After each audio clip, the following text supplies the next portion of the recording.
दोस्तों, आज की दुनिया टेक्नोलॉजी, आर्टिफिशियल इंटेलिजेंस और स्पेस एक्सप्लोरेशन की दुनिया है।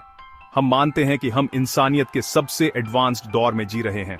लेकिन क्या होगा अगर मैं आपसे कहूं कि आज से हजारों साल पहले, जब न बिजली थी, न आधुनिक मशीनें, न कंप्यूटर, तब भी हमारे पूर्वजों ने कुछ ऐसी तकनीकें, कुछ ऐसे आविष्कार किए थे जिन्हें देखकर आज का मॉडर्न साइंस भी हैरान रह जाता है। क्या ये सिर्फ उनकी बुद्धिमानी थी या फिर कोई खोया हुआ ज्ञान, कोई ऐसी शक्ति जिसके बारे में आज हम नहीं जानते? ये आविष्कार सिर्फ पत्थर और धातु के टुकड़े नहीं हैं, बल्कि ये हमारे इतिहास के वो पन्ने हैं जिन पर रहस्य और विज्ञान की स्याही से कुछ ऐसा लिखा है जिसे आज तक कोई पूरी तरह से पढ़ नहीं पाया है।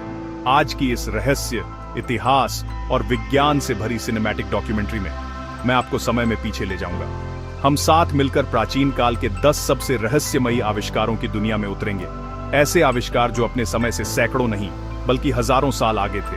ये वो इन्वेंशंस हैं जो हमें सोचने पर मजबूर करते हैं कि क्या हम वाकई अपने पूर्वजों को पूरी तरह समझते हैं, या फिर इतिहास में कुछ ऐसा दफन है जिसे जानना अभी बाकी है। इस सफर में हम इंजीनियरिंग के चमत्कारों से लेकर प्राचीन कंप्यूटर और खोई हुई तकनीकों तक की पड़ताल करेंगे।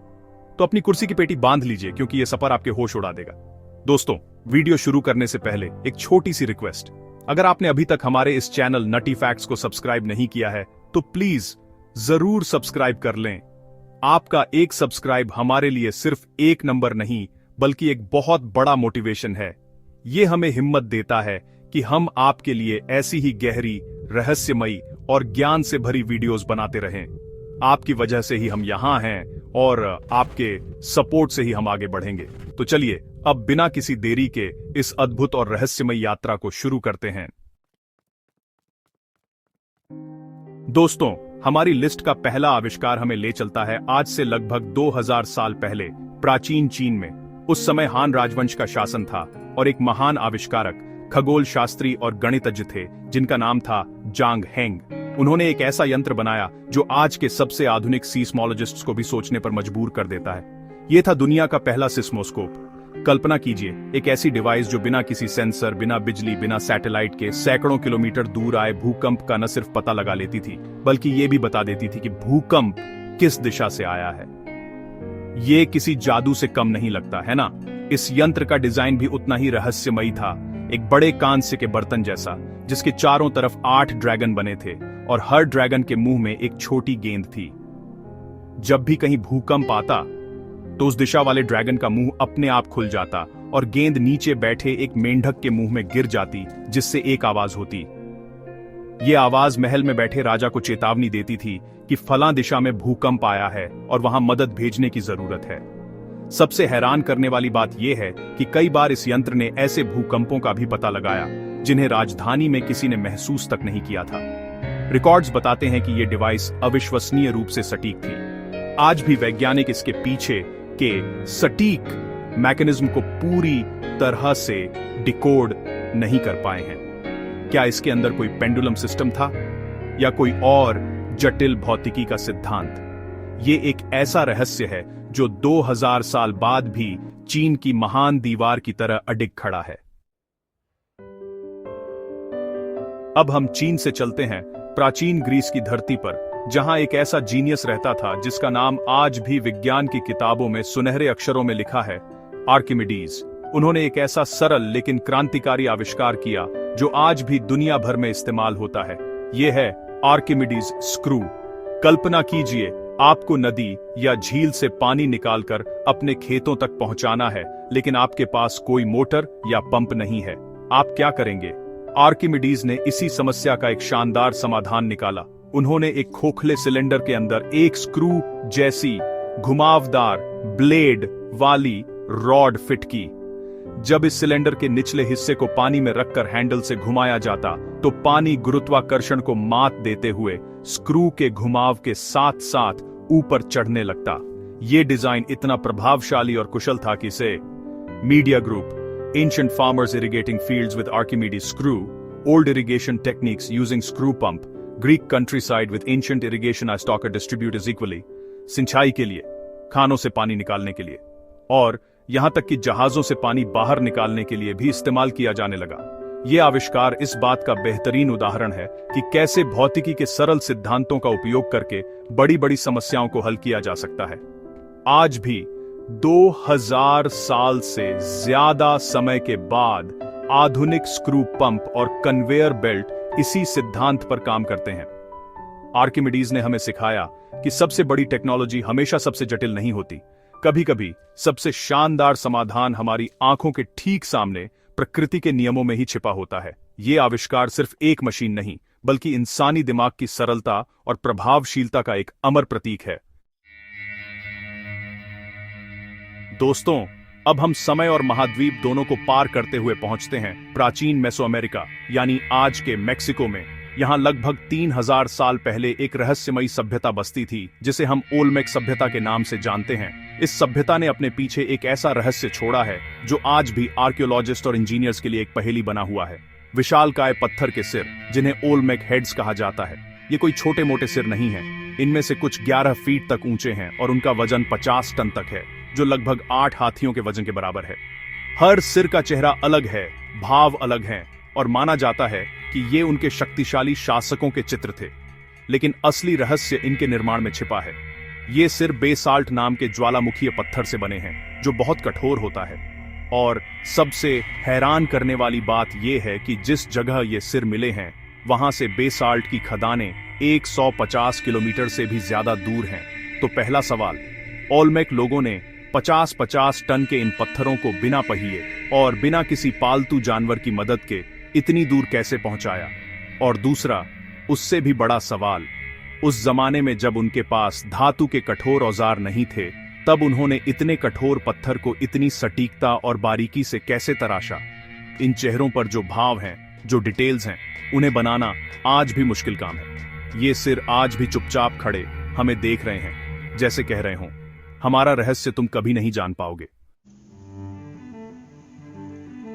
चलिए अब चलते हैं दुनिया के सबसे शक्तिशाली साम्राज्यों में से एक रोमन साम्राज्य की ओर। रोमन सिर्फ अपनी विशाल सेना और कानूनों के लिए नहीं, बल्कि अपनी अविश्वसनीय इंजीनियरिंग के लिए भी जाने जाते थे। उन्होंने सड़कें बनाई, एक्वाडक्ट्स बनाए और ऐसी इमारतें बनाई जो आज 2000 साल बाद भी शान से खड़ी हैं।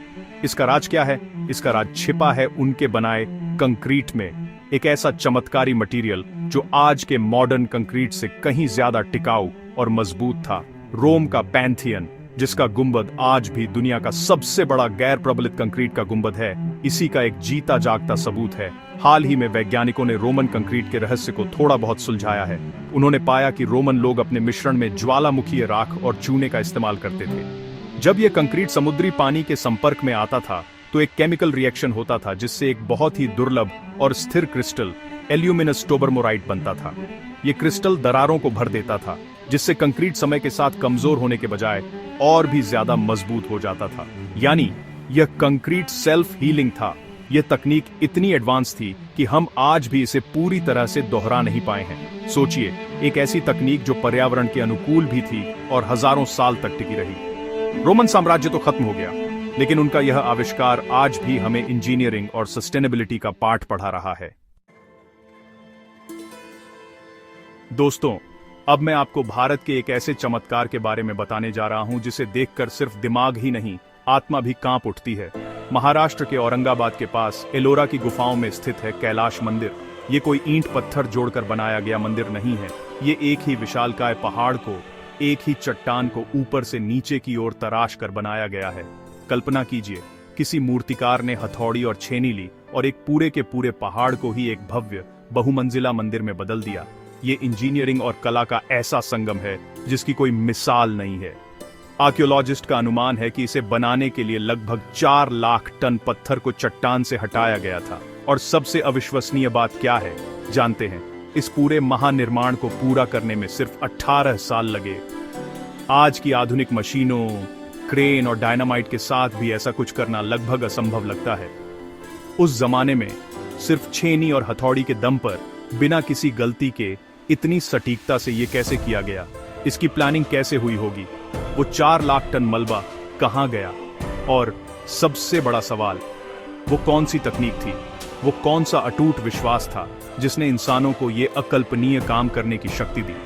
कैलाश मंदिर सिर्फ एक पूजा स्थल नहीं है, ये प्राचीन भारत के ज्ञान, कौशल और आध्यात्मिकता का एक ऐसा स्मारक है जो हर देखने वाले को निशब्द कर देता है और ये सवाल पूछता है, क्या हम वाकई जानते हैं कि हमारे पूर्वज क्या कुछ करने में सक्षम थे? क्या प्राचीन काल में इंसान हवा में उड़ सकता था? ये सवाल सुनने में किसी साइंस फिक्शन फिल्म जैसा लगता है, लेकिन जब हमें इतिहास की परतों से कुछ ऐसी चीजें मिलती हैं जो आधुनिक हवाई जहाजों से मिलती जुलती हों, तो सोचना लाजमी है। ऐसी ही दो रहस्यमयी कलाकृतियां दुनिया के दो अलग अलग कोनों से मिली हैं। पहली है सक्कारा बर्ड, जो 1898 में मिस्र के सक्कारा के एक मकबरे से मिली।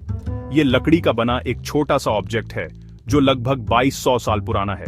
पहली नजर में ये किसी बाज या पक्षी जैसा लगता है, लेकिन इसके पंख किसी भी पक्षी की तरह नहीं है।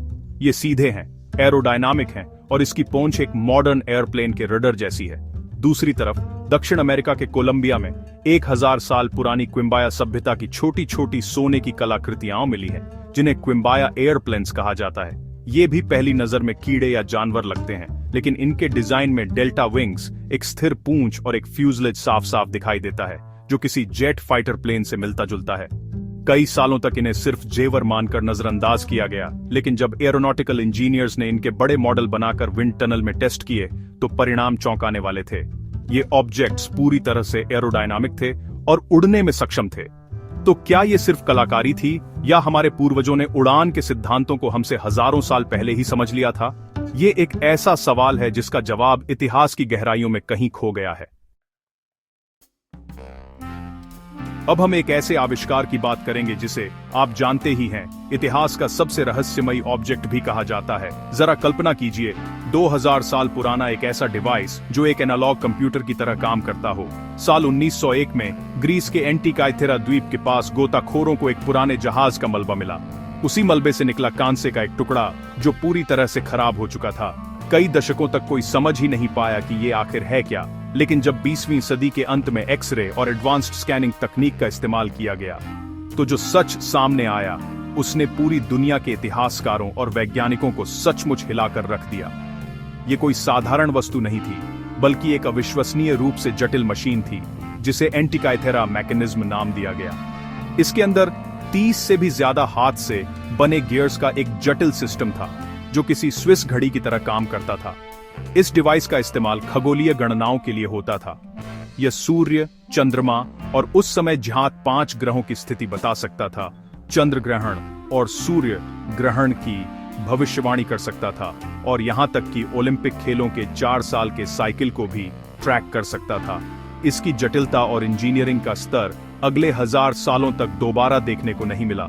यह आविष्कार हमें बताता है कि प्राचीन ग्रीस के लोग सिर्फ महान दार्शनिक ही नहीं, बल्कि उतने ही महान इंजीनियर और वैज्ञानिक भी थे, जिनका ज्ञान समय की लहरों में कहीं खो गया। दोस्तों, क्या आप यकीन करेंगे अगर मैं कहूं कि बिजली का आविष्कार शायद 18वीं सदी में बेंजामिन फ्रैंकलिन ने नहीं, बल्कि उनसे 2000 साल पहले मेसोपोटामिया के लोगों ने कर लिया था?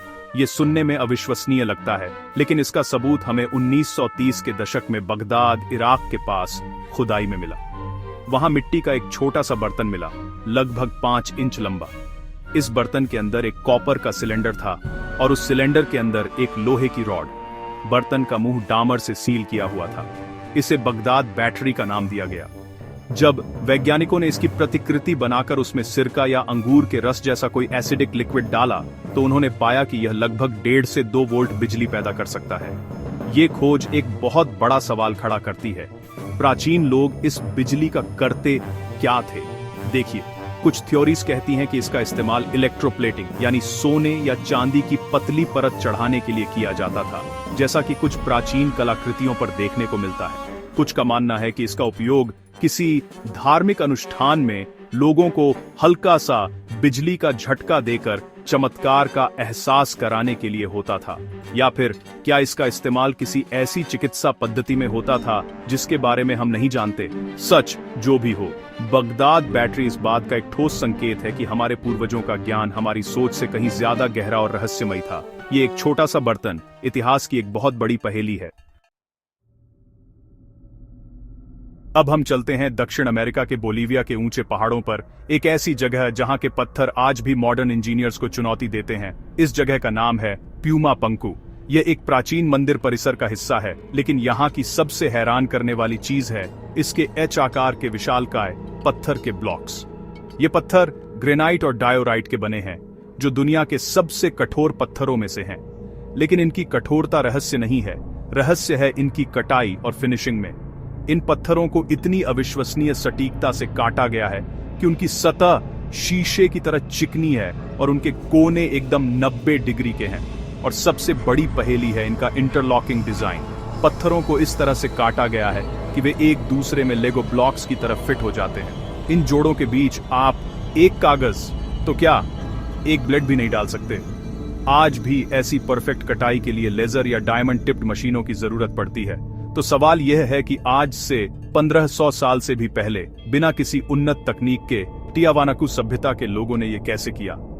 कुछ थ्योरीज एलियन टेक्नोलॉजी की बात करती हैं, तो कुछ किसी खोई हुई साउंड बेस्ड कटिंग तकनीक की। प्यूमा पंकू के ये खामोश पत्थर हमें ये सोचने पर मजबूर करते हैं कि क्या प्राचीन सभ्यताओं के पास कोई ऐसा ज्ञान था, कोई ऐसी तकनीक थी जो आज हमसे खो गई है।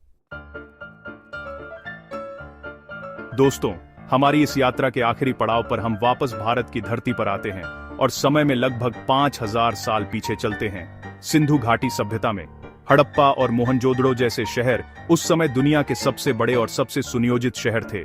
लेकिन इनकी सबसे बड़ी खासियत थी इनका ड्रेनेज और सैनिटेशन सिस्टम, जो इतना एडवांस था कि उसकी बराबरी आज के कई आधुनिक शहर भी नहीं कर पाते। कल्पना कीजिए, आज से 5000 साल पहले हर घर में अपना एक बाथरूम और टॉयलेट था। घरों का गंदा पानी ढकी हुई नालियों के जरिए शहर की मुख्य सीवर लाइन से जुड़ता था। ये नालियां पक्की ईंटों से बनी थीं और उन्हें इस तरह से डिजाइन किया गया था कि पानी का बहाव सही रहे और कहीं भी ब्लॉकेज ना हो। जगह जगह पर मैनहोल भी बनाए गए थे ताकि नालियों की सफाई आसानी से की जा सके। यह सिर्फ एक ड्रेनेज सिस्टम नहीं था, यह सार्वजनिक स्वास्थ्य और स्वच्छता के प्रति एक गहरी समझ का प्रमाण था। उस जमाने में जब यूरोप के लोग जंगलों में रह रहे थे, तब सिंधु घाटी के लोग एक शहरी, स्वच्छ और स्वस्थ जीवन जी रहे थे। यह आविष्कार हमें बताता है कि टेक्नोलॉजी का मतलब सिर्फ जटिल मशीनें नहीं होता, बल्कि एक बेहतर और स्वस्थ समाज बनाने वाली सोच भी होती है। सिंधु घाटी सभ्यता का यह सिस्टम आज भी अर्बन प्लानिंग के लिए एक प्रेरणा है और इस बात का सबूत है कि हमारे पूर्वज भविष्य की सोचते थे।